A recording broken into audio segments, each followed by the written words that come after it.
Hello student, आइए आज हम लोग देखते हैं। देखिए पिछले क्लास में देखे थे इलेक्ट्रिक लाइन्स ऑफ फोर्स का प्रॉपर्टीज, 6 प्रॉपर्टीज पढ़े थे। हम बताए थे कि आपको 10, 12, 15 प्रॉपर्टीज बताएंगे जिससे आपका टोटल आईआईटी हो, मेडिकल हो, बोर्ड तो है ही, ये सब का क्वेश्चन सोल्व हो जाएगा। देखते हैं आप इलेक्ट्रिक लाइन्स ऑफ फोर्स से बना दीजिए। तो आइए उसी के अंतर्गत हम लोग नेक्स्ट पॉइंट को देखते हैं। 6 पॉइंट तक देख लिए थे। लास्ट में हम लोग इलेक्ट्रिक फील्ड और इलेक्ट्रिक लाइन्स ऑफ फोर्स में रिलेशन देखे। तो आइए नेक्स्ट में देखते हैं। देखिए नेक्स्ट पॉइंट है 7 नंबर। 7 नंबर में है electric lines of force, electric lines of force can never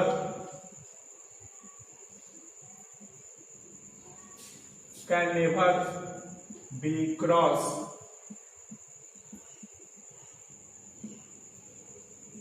each other। देखिए इलेक्ट्रिक लाइन्स ऑफ फोर्स एक दूसरे को क्रॉस नहीं करता है। इलेक्ट्रिक लाइन्स ऑफ फोर्स एक दूसरे को क्रॉस नहीं करेगा। तो आप पूछे कैसे बता रहे हैं? ये देखिए बहुत पहले बोर्ड में भी आया हुआ है, एक बार 1972 मतलब आईआईटी में भी आया हुआ है। पहले उस तरह का रीजनिंग टाइप का पूछता था तो इसलिए ये वेरी वेरी इंपॉर्टेंट है।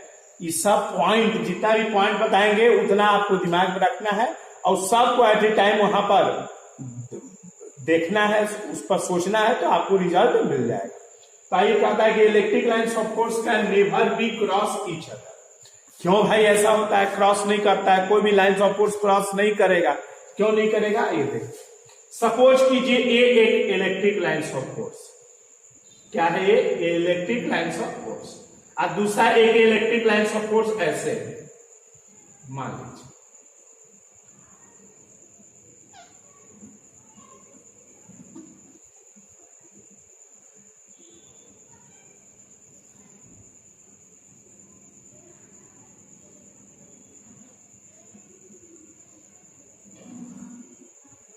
सपोज कीजिए इस second electric lines of force. तो देखिए first electric lines of force A है और सेकेंड ए। अब बताइए जहां पर क्रॉस किया है, जहां पर ये दोनों एक दूसरे से मिले हैं, वहां पर अगर आप इलेक्ट्रिक फील्ड का डायरेक्शन देखिएगा तो क्या आपको मिलेगा? देखिए यहां पर इलेक्ट्रिक फील्ड, इस लाइन्स का इलेक्ट्रिक फील्ड इस पर टेंजेंट ड्रॉ करेंगे, ऐसे हो जाएगा इलेक्ट्रिक फील्ड का डायरेक्शन। और इस लाइन पर टेंजेंट ड्रॉ करेंगे तो ऐसे हो जाएगा। अब बताइए इलेक्ट्रिक फील्ड का डायरेक्शन किसी एक पॉइंट पर कोई एक ही डायरेक्शन में न होगा। कोई भी वेक्टर, मान लेते हैं आप फोर्स लगा रहे हैं, तो कोई at a time, at a point एक ही वो डायरेक्शन में होगा। ये कहता है कि 2 डायरेक्शन में होगा। ये कैसे संभव है? कोई भी वेक्टर क्वांटिटी किसी एक पॉइंट पर कोई एक ही डायरेक्शन में न होगा उस पॉइंट पर। ये कह रहा है कि मतलब एक पॉइंट पर ये 2 डायरेक्शन है, जो कि पॉसिबल नहीं है। इसीलिए कहा गया ये पॉसिबल नहीं है।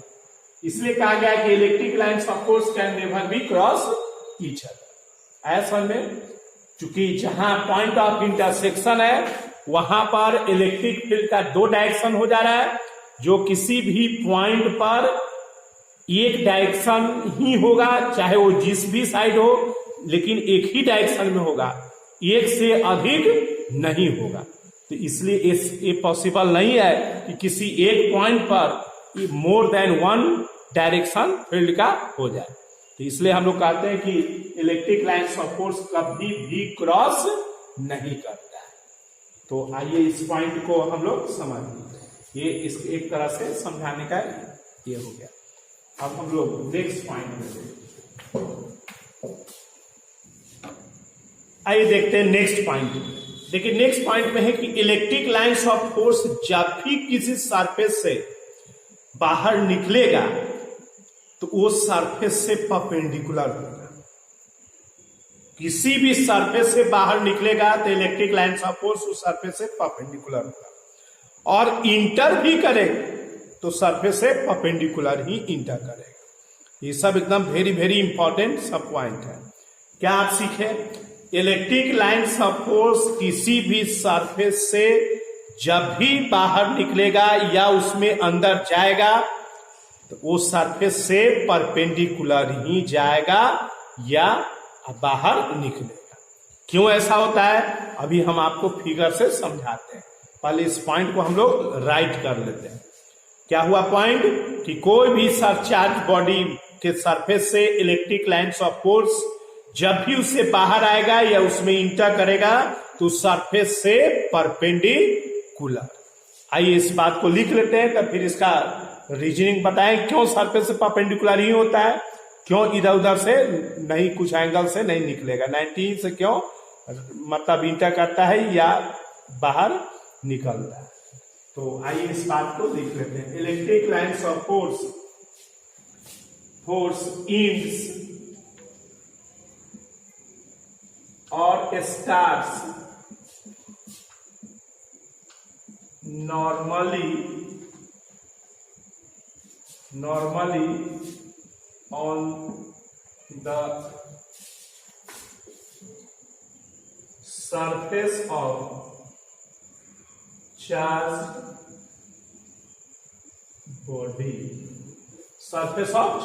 body. Electric lines of force ends or starts normally on the surface of charged body.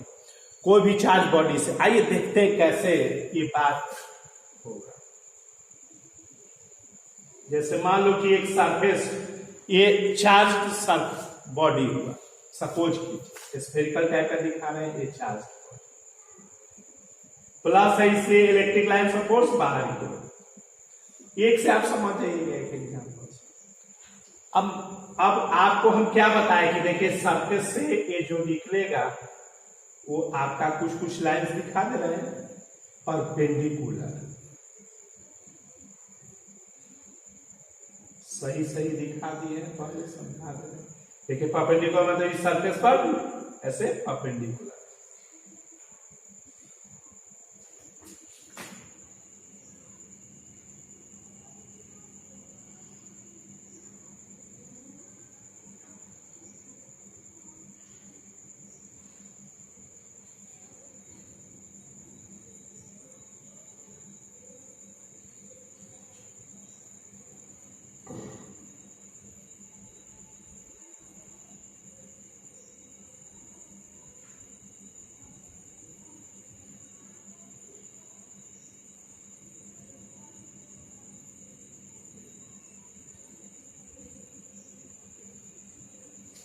ये देखिए सरफेस से परपेंडिकुलर हो गया। ये ऐसे दिखाने का मतलब हुआ आप फिगर तो एग्जैक्ट बनता नहीं है, जैसा प्रिंटेड फिगर है वैसा थोड़ी हैंड से बनेगा, उसमें टाइम टेकन भी होगा। तो इसलिए ये ऐसे रिप्रेजेंट किए, मतलब इस सरफेस से क्या है परपेंडिकुलर। ऐसा ही होगा हमेशा जब भी निकलेगा। और भी देख लीजिए, मान लीजिए कि ये निगेटिव चार्ज बताया था कि निगेटिव चार्ज रहेगा तो उसमें इलेक्ट्रिक लाइन्स ऑफ फोर्स अंदर की ओर, ये निगेटिव चार्ज, इसमें electric lines of force surface से परपेंडिकुलर ही इंटर करते हैं।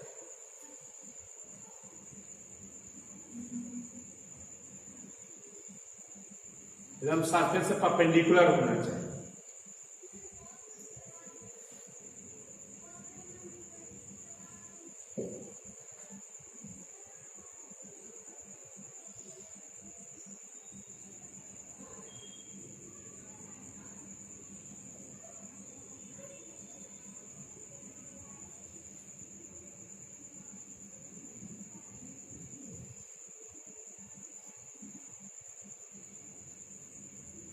ऐसे सरफेस से परपेंडिकुलर।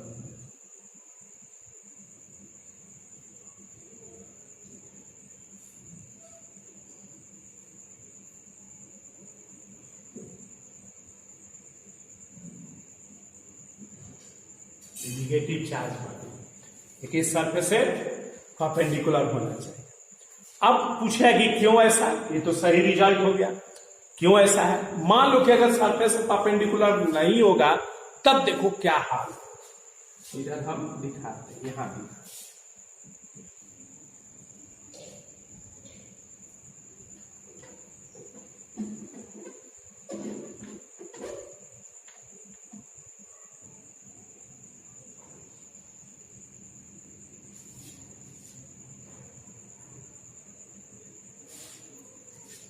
पांडे कुमार क्या देख रहा है? गोल नहीं है, गोल मान लो। सपोज करो इस पर परपेंडिकुलर नहीं ये हो रहा है, ऐसे एक निकल रहा है, सपोज करो। तो दूसरा का भी परपेंडिकुलर नहीं निकल रहा है तो ऐसे निकल रहा है, तो हो सकता है देखो तो ये क्रॉस कर जाएगा कि नहीं कर जाएगा, ऐसे हो जाएगा। ये ऐसे निकल रहा है, ये ऐसे निकल जाएगा, ऐसे क्रॉस कर जाएगा। तो ये बताइए ये एक दूसरे को क्या कर सकता है जब परपेंडिकुलर नहीं रहेगा? तो मान लो ये पॉजिटिव है, पॉजिटिव रहे चाहे निगेटिव रहे, कोई भी रहे, ये एक दूसरे को क्या करेगा? क्रॉस कर जाएगा, जो कि पॉसिबल नहीं है। हम लोग पढ़े भी हैं कि स्फीयर में ऐसा में सरफेस से परपेंडिकुलर क्या होता है? उसका यूनिक डायरेक्शन होता है। तो इसलिए अगर सरफेस से परपेंडिकुलर नहीं होगा तो एक दूसरे को क्या करेगा? क्रॉस कर जाएगा। और हम लोग अभी पढ़े हैं कि जब एक दूसरे को क्रॉस करेगा तो किसी क्रॉसिंग पॉइंट पर इलेक्ट्रिक फील्ड का मोर देन वन डायरेक्शन होगा, जो पॉसिबल नहीं है। इसलिए ये जब भी आप इंटर कराइए या उससे बाहर निकालिए तो सरफेस से परपेंडिकुलर, इसे पॉसिबल नहीं है। अब देखो इसी में एज इफेक्ट होता है। क्या होता है? एज इफेक्ट, यानी तो एज पर कर्व हो जाता है। कैसे? सो आइए दिखाते हैं एज इफेक्ट।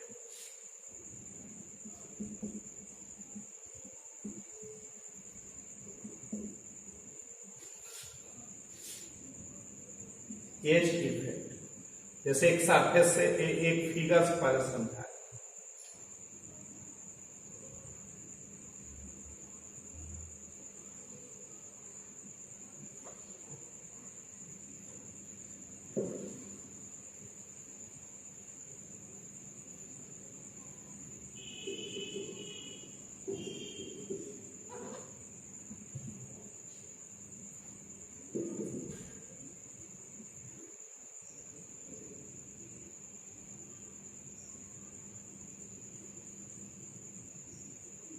ये निगेटिव चार्ज,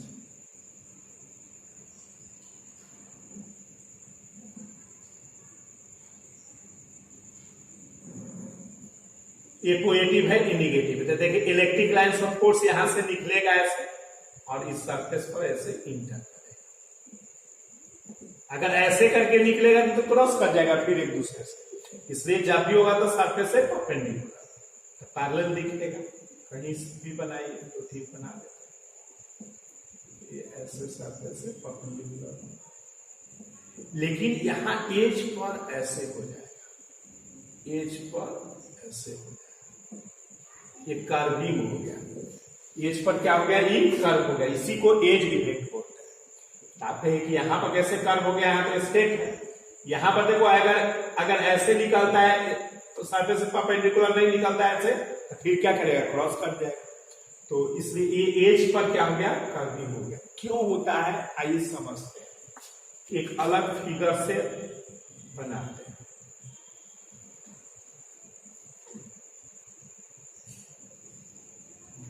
बड़ा फिगर दिखाते हैं।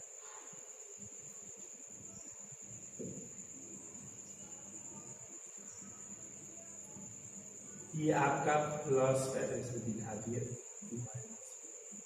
देखो यहां पर जो चार्ज रहेगा, ये कॉर्नर पर जो चार्ज रहेगा, ये एज पर इस चार्ज यहां पर जो होगा तो यहां पर कैसे परपेंडिकुलर करेंगे? यहां पर एक टेंजेंट ड्रॉ करेंगे ऐसे, इस पर परपेंडिकुलर करेंगे तो यहां से लाइंस तो ऐसे ही निकला, ये लाइंस देख लीजिए।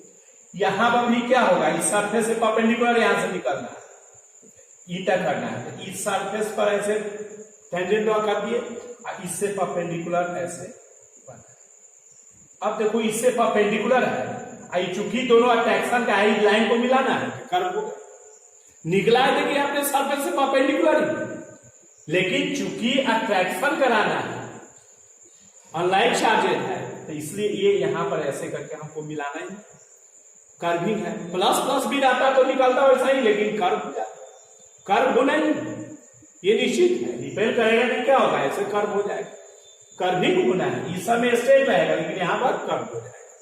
तो इस तरह से अभी इसको मिलाना है, ऐसे करके मिला देंगे, इसलिए कहा गया है कि एज पर इसका क्या हो जाता है, कर्व हो जाता है। इसी को हम लोग क्या बोलते हैं, एज इफेक्ट बोलते हैं। तो इसको लैंग्वेज में लिख देते हैं, एज इफेक्ट, कर्विंग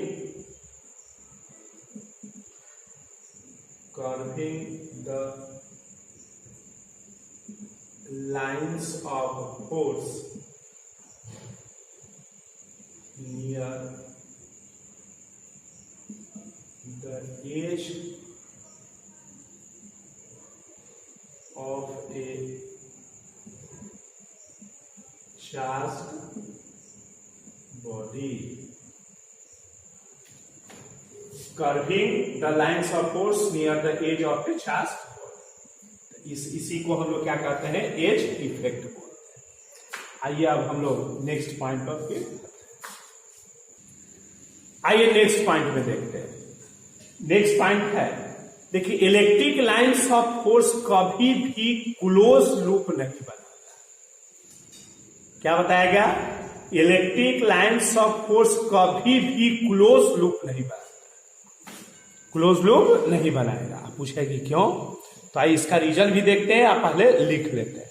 देखते हैं नॉर्मल जो है व्यू उसी को देख करके बनाया हुआ है, सोचा हुआ है, कोई बहुत एक्स्ट्रा ये नहीं है, क्योंकि दिखाई तो देता नहीं है, लेकिन नॉर्मल हम समझ सकते हैं और सबको देख करके कि ऐसा ही भी एक्सेप्ट करता होगा, तो उसी के अनुसार से इसको बनाया।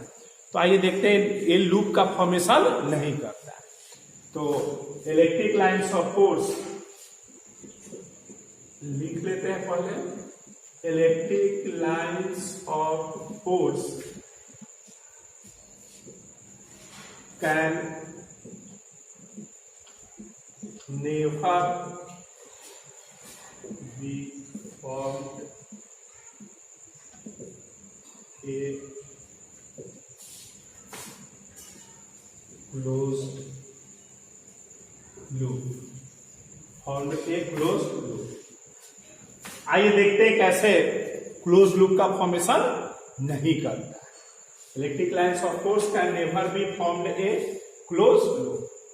आइए कैसे, जैसे सपोज करो इस तरह का ऐसे नहीं बनाता, ये गलत है। अब पूछे कैसे, मान लो कि ये कोई पॉजिटिव चार्ज, कोई चार्ज पॉजिटिव,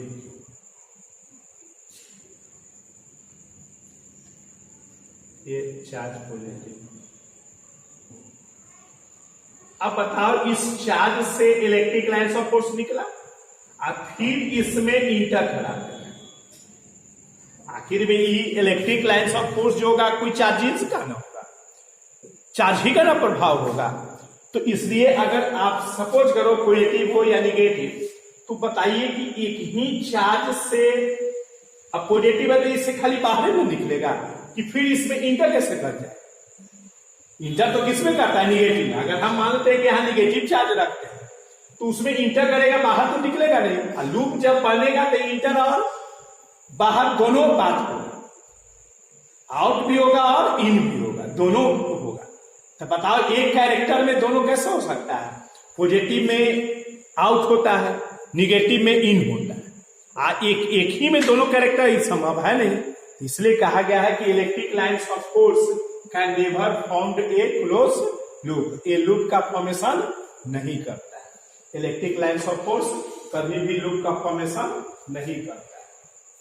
अब आइए नेक्स्ट पॉइंट, ठीक है, इसलिए ये पॉसिबल नहीं है, इसको अपना ध्यान देना है, ये सब कुछ सोचना है। देखिए electric lines of force contract longitudinal, क्या हम बोले, electric lines of force contract longitudinal, इसका मतलब आप समझिए, पहले लिख लेते हैं। और उसके बाद से हम आपको फिगर से समझाते हैं कॉन्ट्रैक्ट लॉन्गिट्यूडनली का मतलब क्या होता है। इलेक्ट्रिक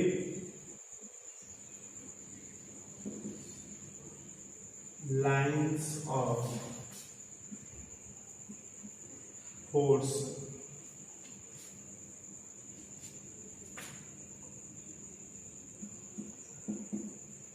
contract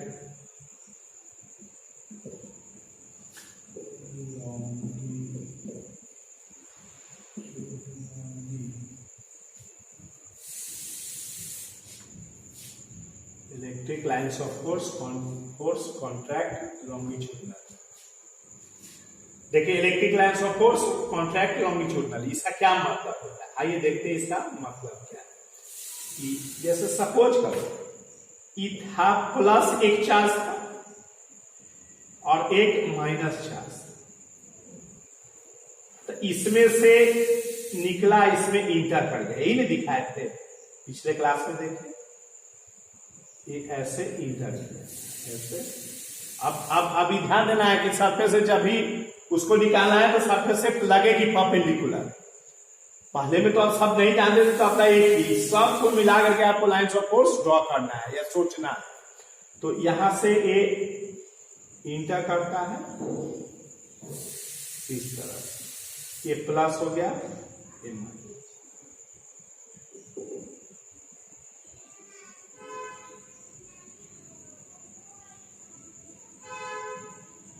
देखिए ये हम लोग पिछले क्लासेस में पढ़े थे। अब कॉन्ट्रैक्ट लॉन्गिट्यूडनली का मतलब क्या है कि देखो इसका लाइंस जो है और इसका लाइंस दोनों एक ही पर्ण हो गया है। ये तो नहीं है कि इसका लाइंस अलग है फिर इसका इंटर करने वाला लाइंस अलग दिखाई दे रहा है, ऐसा तो नहीं ना दिख रहा है। ये इसका ये मान लो कि माइनस है, इसका लाइन ऐसे है, इसका लाइन ऐसे इंटर करने वाला है, इसका अपना ऐसे है, ऐसे तो नहीं दिखाई दे रहा। दोनों लाइन एक दूसरे पर ही है और उसी को कॉन्ट्रैक्ट एलोंग को हम लोग क्या बोलते हैं, लॉन्गिट्यूडनली। ये मतलब कॉन्ट्रैक्ट करता है ऐसे लॉन्गिट्यूडनली, शार्पली एक होता है। इसलिए हम लोग अलग लाइन नहीं दिखा रहे हैं, वही लाइन को हम लोग कंटिन्यू कर देते हैं। तो इसलिए ये लाइन देखिए आपका यहाँ पर कंटिन्यू किया हुआ है। तो इसी का मीनिंग होता है कि कॉन्ट्रैक्ट लॉन्गिट्यूडनली ये करता है, तो इसी को कॉन्ट्रैक्ट लॉन्गिट्यूडनली बोलते हैं। आए समझ में? ये देख लीजिए अलग अलग ही रिप्रेजेंटेड है, ऐसा तो होता नहीं है, अलग अलग रिप्रेजेंट नहीं होता, ये अलग है ये अलग है, ऐसा तो नहीं कर रहे हैं। इसी लाइन को ऐसे हम एक दूसरे पर शार्पली कॉन्ट्रैक्ट कर देते हैं, इसी को कहा गया कॉन्ट्रैक्ट लॉन्गिट्यूडनल। आइए देखते हैं नेक्स्ट पॉइंट। आइए नेक्स्ट पॉइंट में देखते हैं 11। देखिए ये लिखे हैं, आइए देखते हैं। नो इलेक्ट्रिक फील्ड देयर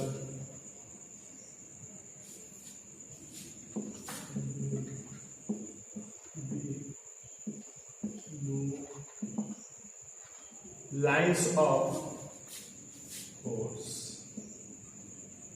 देखिए क्या लिखे English, no electric field there will be no lines of force. मतलब कि अगर इलेक्ट्रिक फील्ड नहीं है तो लाइन्स नहीं होगा।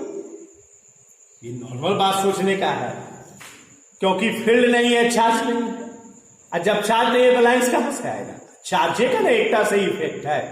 तो इसलिए ये सब कहा गया कि no electric field there will be no lines of force. मतलब कि इलेक्ट्रिक फील्ड नहीं है तो कोई वहां पर लाइन्स नहीं हमको दिखाना है। जहां इलेक्ट्रिक फील्ड जीरो है वहां पर लाइन्स को आपको दिखाना नहीं है, क्योंकि लाइन्स तभी रहेगा जब चार्ज रहेगा, चार्ज रहेगा तो फील्ड रहेगा। तो इसलिए हम लोग इस पॉइंट को ये करते हैं। नेक्स्ट पॉइंट में देखते हैं। देखिए नेक्स्ट पॉइंट में है जैसे crowded lines. Crowded lines represent a strong field और distant line represent weak field. एकदम अच्छी बात है, crowded lines represent a strong field, क्योंकि देखो क्राउडेड लाइन्स रहेगा इसका मतलब है कि ज्यादा नंबर ऑफ लाइन्स होगा और ज्यादा नंबर ऑफ लाइंस होगा तो चार्ज का वैल्यू ज्यादा होगा, क्योंकि चार्ज बराबर पड़े थे number of lines of force into epsilon naught. तो number of lines of force बढ़ेगा तो चार्ज का वैल्यू बढ़ेगा, और जब चार्ज का वैल्यू बढ़ेगा तब फील्ड का वैल्यू बढ़ेगा। इसलिए कहा गया है कि क्राउडेड लाइंस, क्राउडेड नहीं कहा तो भीड़ मतलब ज्यादा, एक्सेस, जहां ज्यादा लाइन रहेगा उसमें ज्यादा फील्ड होगा, और जो डिस्टेंट रहेगा, कम लाइन रहेगा, दूर दूर पर रहेगा तो उसका फील्ड कमजोर होगा। तो इस बात को ध्यान रखना है। तो इसलिए इसको लिख देते हैं नेक्स्ट पॉइंट में 12 नंबर में देखें, crowded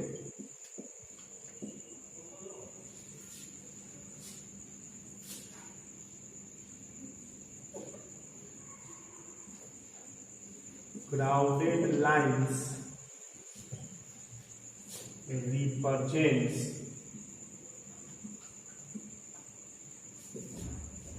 a strong field by distant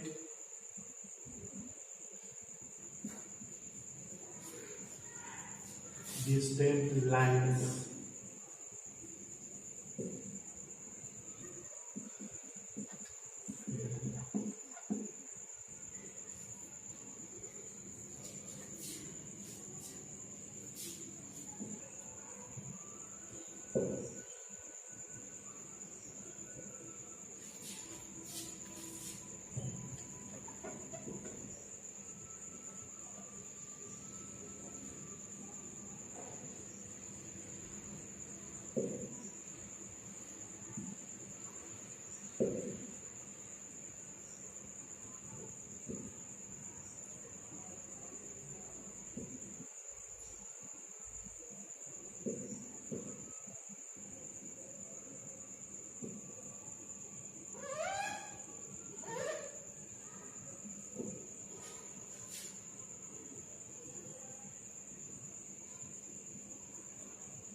देखिए क्राउडेड लाइंस हो गया, ये देख रहे हैं, इतने अगर एरिया आप कंसीडर करें तो इतने एरिया में इतना लाइंस है, इतने एरिया में ये आपका 3 लाइंस है। तो इसका अगर फील्ड E1 है और इसका फील्ड E2 है, E1 ग्रेटर हो जाएगा, ये इसका मैग्नीट्यूड ज्यादा होगा, इसलिए कि इसमें ज्यादा लाइंस है, ज्यादा लाइंस ज्यादा चार्ज, ज्यादा फील्ड। इसलिए कहा गया कि crowded lines represent strong field while distant line represent weak field. आइए देखते हैं नेक्स्ट पॉइंट, आइए देखते हैं 13 पॉइंट। देखिए इसमें हम लोग को है कि आपका जो कितना किसी भी चार्ज से मतलब कितना number of electric lines of force arise कर सकता है, तो देखिए इनफाइनाइट कर सकता है। कैसे, आप मान लो कि 3 कूलम है, तो 3 कूलम में कुछ हुआ लाइंस ऑफ फोर्स, क्योंकि चार्ज बढ़ेगा तो लाइंस ऑफ फोर्स क्या होगा, बढ़ेगा, क्योंकि charge is equal to number of lines of force into epsilon naught होता है। तो इसलिए लाइंस बढ़ेगा, चार्ज बढ़ेगा। अब 3 कूलम है तो उसमें कुछ लाइंस होगा। अब मान लो कि 50 कूलम है तो और लाइंस बढ़ गया, 100 कूलम है तो और बढ़ गया। तो ऐसे ही करके आप जितना कूलम भाई बढ़ाते जाइए तो कहां तक जा सकता है, इनफाइनाइट नंबर तक। इसलिए ऐसा पॉइंट याद रखिएगा कि कितना राइज कर सकता है, infinite number of electric lines of force rise कर सकता है। तो ऐसे करके लिख लीजिए, there are infinite number of lines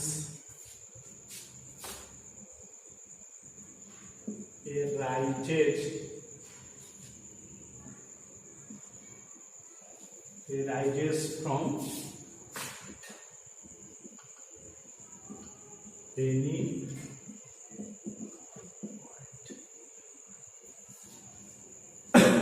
कोई भी पॉइंट से there are infinite number of lines arises from any point.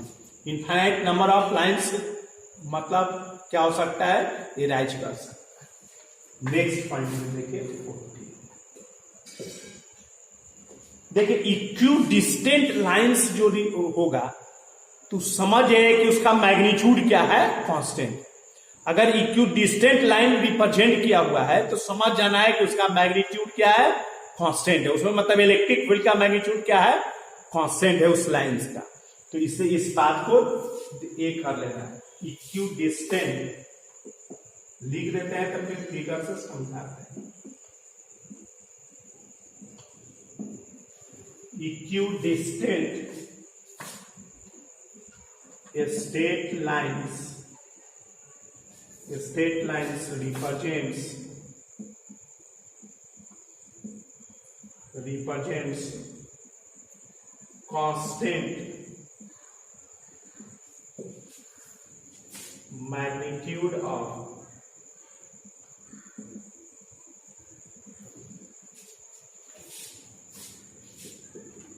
electric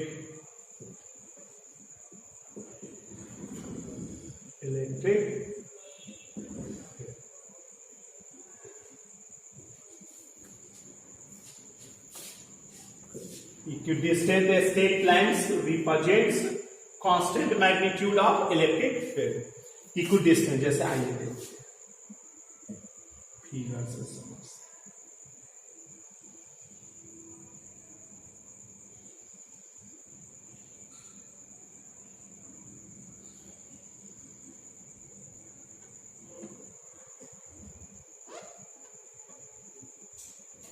देखिए ई आपका क्या है, इसमें ई का मैग्नीट्यूड क्या है, कांस्टेंट, क्योंकि इक्वल डिस्टेंट है। ये आपका इक्वल डिस्टेंट डी डी लिख दिए, मतलब अब हो सकता है आपको लगे कि बड़ा हो गया, ये छोटा हो गया, ये स्पेस, ऐसा नहीं है। हम क्या किए, सबको इक्वली मतलब ड्रॉ किए। अब मान लो कि शंकर को लग रहा है कि बड़ा छोटा है तो डमरू नहीं बजाएगा, कि यहां पर ध्यान से देखिएगा।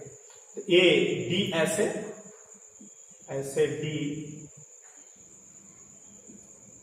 डी इस तरह का, ये डी डी लिखे मतलब सब इक्यू डिस्टेंस है। तो समझिए कि इसका ई का वैल्यू क्या है, कांस्टेंट। आप इक्यू डिस्टेंस इसमें जैसे अगर रहेगा आपका ऐसे,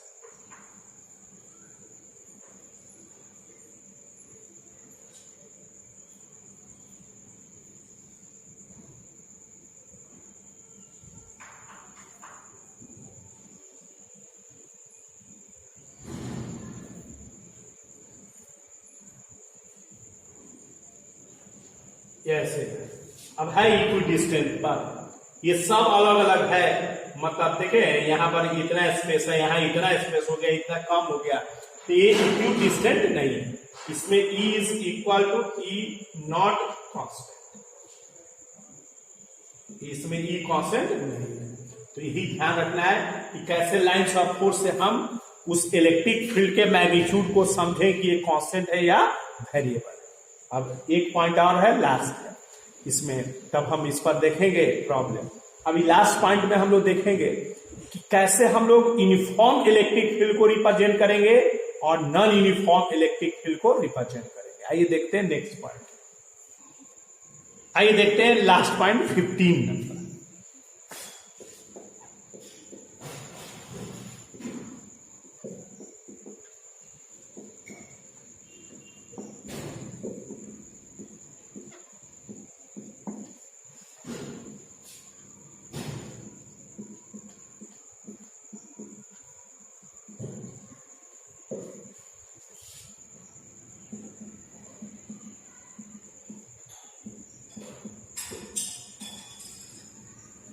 चलिए यूनिफॉर्म और नॉन यूनिफॉर्म इलेक्ट्रिक फील्ड कैसे पहचानेंगे।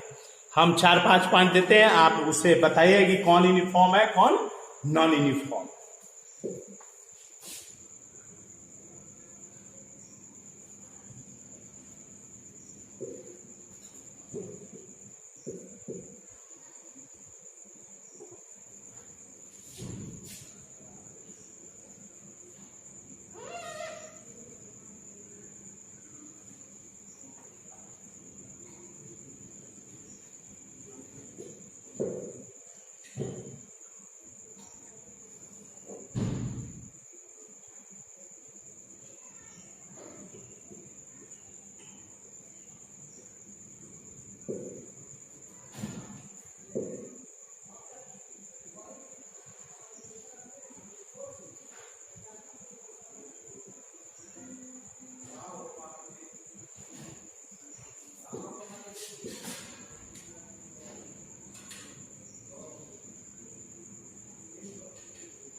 आइए देखते हैं, इसमें हम बनाए आपको 1 2 3 4 फिगर बनाए। फिगर को पहले समझाते हैं। देखिए ये डी लिखने का मतलब है कि इक्वल इक्वल डिस्टेंस पर बनाया हुआ है। ये दोनों के बीच, हर लाइंस के बीच का सेपरेशन क्या है? इक्वल। इसमें क्या है कि इक्वल नहीं है, लेकिन स्ट्रेट ही है। इसमें आपका क्या है? इक्वल इक्वल है। कर्विंग जो हुआ है वो इक्वल ही स्पेस पर, ये जितना स्पेस पर है वही ये दोनों के बीच में भी है, और ये दोनों के बीच में भी है, ये दोनों के बीच में है। यहां पर क्या किया गया है कि नहीं है ऐसा, ये कर्व है लेकिन ये आपका स्पेस अपना अलग अलग है। तो कहता है कि इसमें बताइए कौन कौन यूनिफॉर्म फील्ड को रिप्रेजेंट कर रहा है और कौन कौन नॉन यूनिफॉर्म फील्ड को रिप्रेजेंट कर रहा है। तो ऐसे सही भी बताते हैं, लेकिन ज्यादातर हम देखे हैं उसमें बोलते हैं फर्स्ट और थर्ड जो है वो यूनिफॉर्म फील्ड को रिप्रेजेंट करता है, और सेकेंड और फोर्थ जो है नॉन यूनिफॉर्म को रिप्रेजेंट करता है। लेकिन ये बात गलत है, ये सही नहीं है। देखिए आपके मन का बात हम जान गए हैं, आप क्या सोच रहे हैं, इसलिए गलत नहीं सोचिएगा। जहां गलत सोचिएगा हम पकड़ लेंगे। तो इसलिए आइए देखते हैं इसमें कैसे है।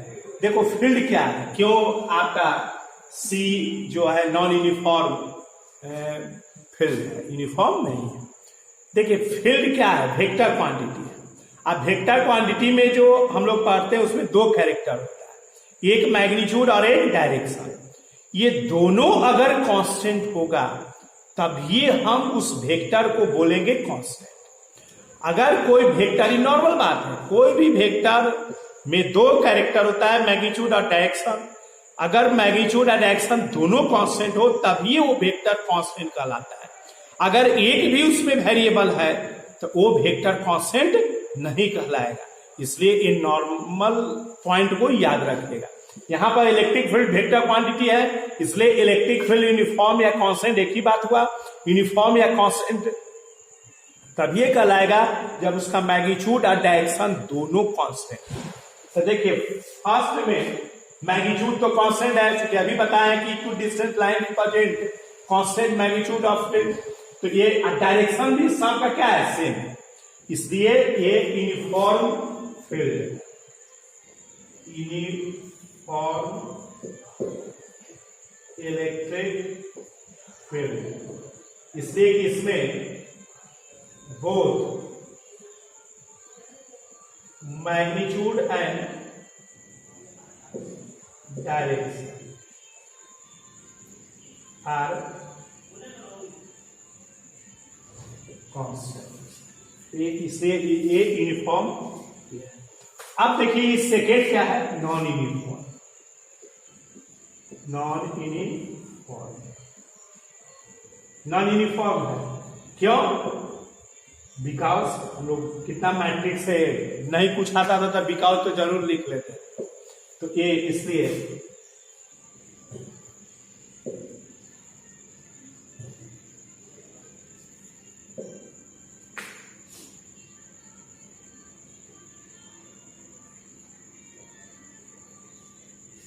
तो देखिए ये बिकॉज इसमें क्या पता है क्या है? इलेक्ट्रिक फील्ड मैग्नीट्यूड, इसमें क्या डायरेक्शन सेम, बट डायरेक्शन भी सेम, बट मैग्नीट्यूड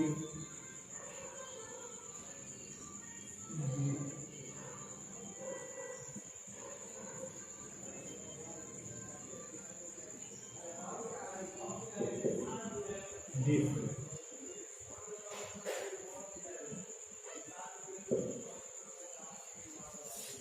ये हो गया आपका नॉन यूनिफॉर्म। अब बताइए इसमें ये भी नॉन यूनिफॉर्म फील्ड,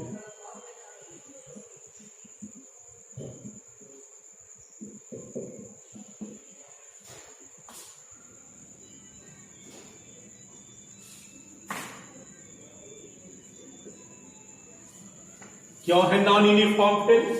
क्योंकि देखिए मैग्नीट्यूड तो सेम है, कांस्टेंट, लेकिन डायरेक्शन बताइए हर जगह पर। यहां पर इलेक्ट्रिक फील्ड का डायरेक्शन क्या होगा? ऐसे होगा। यहां पर आपका इलेक्ट्रिक फील्ड का डायरेक्शन ऐसे हो जाएगा, टेंजेंट ड्रॉ कीजिएगा। यहाँ पर इलेक्ट्रिक फील्ड का डायरेक्शन कैसे हो जाएगा ऐसे, तो बताइए तो हर एक में डायरेक्शन क्या हो रहा है, चेंज हो रहा है। तो इसलिए मैग्नीट्यूड इसमें है कांस्टेंट, इसमें क्या है, magnitude of field be constant, but direction be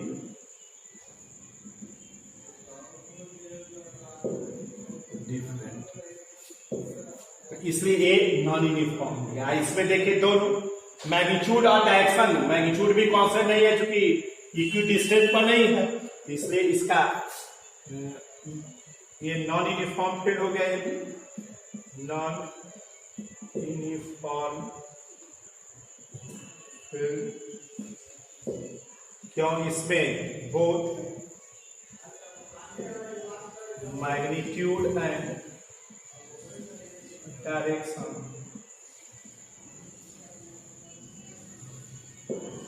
are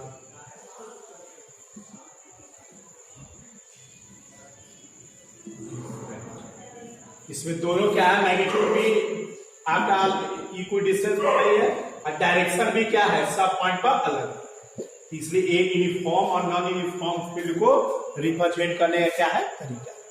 आइए हम लोग इस पर एक क्वेश्चन देखते हैं कैसे। आइए देखते हैं क्वेश्चन, बहुत सारा है, देखिए IIT का क्वेश्चन है और आपको देखते ही एक क्वेश्चन बन जाए, पेन उठाने का जरूरत नहीं पड़ेगा। इसी तरह और भी हम लोग क्वेश्चन बनाएंगे और अगले क्लास में क्वेश्चन भी बनाएंगे और इलेक्ट्रिक डाइपोल बताएंगे, उसको एक बार रिवीजन कर लीजिएगा, पढ़ लीजिएगा और इलेक्ट्रिक डाइपोल के बारे में बताएंगे। उससे लॉन्ग क्वेश्चन में रहता है, हर बोर्ड के लिए इंपॉर्टेंट है, जो हम लोग डील करेंगे पूरा। तो अभी देखते हैं क्वेश्चन। देखिए इस क्वेश्चन में यही कह रहा है कि इक्विलैटरल ट्रायंगल पर 3 पॉजिटिव चार्ज उसके वर्टिसेस पर रख दिया गया। तो कहता है कि बताओ तो इसमें कौन सा इलेक्ट्रिक लाइन्स ऑफ फोर्स जो रिप्रेजेंट किया है वो सही है। अगर देखिए थोड़ा सा टेढ़ा उड़ा है तो प्रिंटेड से एकदम आपको क्लियर कट पता चल जाएगा, लेकिन जितना भी हम आपको 15 पॉइंट्स बताए वो दिमाग में रखना है और उसी से काटछाट करना है। तो यही आपको बता रहा है कि कौन है। तो आइए फर्स्ट में देखते हैं। तो बताइए फर्स्ट, ये तीनों पॉजिटिव है तो हम एरो किसी भी साइड में देंगे, अगर एरो तो बताइए इस पॉजिटिव से निकलेगा और फिर पॉजिटिव में इंटर करेगा, ऐसा संभव नहीं है। देख रहे ये पॉजिटिव से निकाल रहा है और पॉजिटिव में इंटर करा रहा है, जो पॉसिबल नहीं है। इससे पॉसिबल नहीं है। क्लोज भी बना दे रहा है, ये भी पॉसिबल नहीं है। इसलिए फर्स्ट फिगर क्या हो जाएगा, गलत हो जाएगा। सेकेंड में देखिए क्लोज लूप का फॉर्मेशन कर दिया, ये लूप का फॉर्मेशन क्या हो गया, क्लोज हो गया है और सरफेस से परपेंडिकुलर भी नहीं निकल रहा है, जैसे मन के आपने ऐसे निकाल दिया। तो इसलिए ये भी आपका क्या हो गया, गलत हो गया। अब देखिए सी में कोशिश की है कि सरफेस से ही क्या है, इसे परपेंडिकुलर ही हो, सब दिखाया गया है, समझ लीजिए कि सब क्या है, परपेंडिकुलर है, ऐसे परपेंडिकुलर है दिखेगा और प्रिंटेड फिगर में एकदम क्लियर कट दिखेगा। इसलिए ये आपका क्या है, सही है। और अभी बताइए तो ये क्लोज लूप का फॉर्मेशन क्या है, कभी कर सकता है क्लोज लूप का, क्योंकि क्लोज लूप जब बनाएगा तो दोनों कैरेक्टर एक ही चार्ज में आ जाएगा, प्लस का भी और माइनस का भी, जो संभव नहीं है। कोई एक एक कैरेक्टर का चार्ज होगा, तो इसलिए लूप का फॉर्मेशन नहीं करता है, इसलिए ये भी गलत है। इसलिए इसका राइट ऑप्शन कौन हो गया, सी हो गया। तो इस तरह से हम लोग ऐसे ही देखते हुए क्वेश्चन बना देंगे, और भी 2-3 देंगे, लेकिन अगले क्लास में डाइपोल थ्योरी बताएंगे, फिर क्वेश्चन देंगे। तो इसलिए आज इतना रखते हैं, फिर नेक्स्ट क्लास में हम लोग मिलेंगे ताजगी के साथ। Thank you.